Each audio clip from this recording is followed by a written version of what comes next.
Vous avez envoyé à ma famille une note disant qu'on vous devait 4 $ et 22 cents. Mais c'est une erreur, j'ai envoyé une déclaration juste. Vous savez, les codes fiscaux, c'est assez compliqué.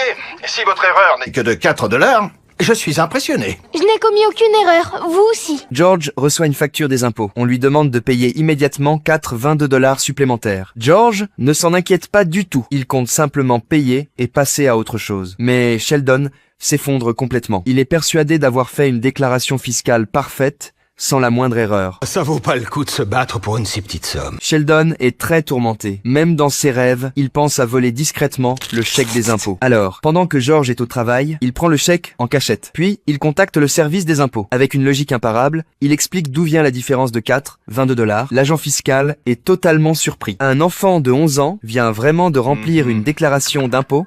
Et maintenant ? Vous présentez vos excuses au téléphone ou par écrit? Mais contre toute attente, le service des impôts décide de réexaminer les 3 dernières années de compte. Quand George l'apprend, il est furieux. Il a peur qu'il découvre d'autres erreurs de déclaration. Mais Sheldon reste convaincu que tout est parfaitement en règle. Alors il accompagne George au bureau des impôts. Il recommence l'audit des comptes. L'auditeur découvre que les déclarations sont impeccables. Mais il trouve quand même une infraction. Sheldon a reçu un petit train en récompense, ce qui enfreint les règles fiscales. Je venais de tomber dans son piège. Excusez-moi, je vais aux toilettes. George retrouve Sheldon complètement abattu. Mais, au lieu de le gronder, il choisit de le réconforter doucement. C'est pas grave de se sentir stupide. Si, c'est grave.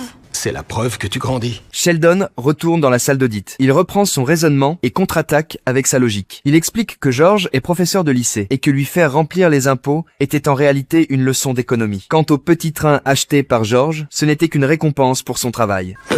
Quoi, c'est fini? Qu'est-ce qui s'est passé? On a gagné.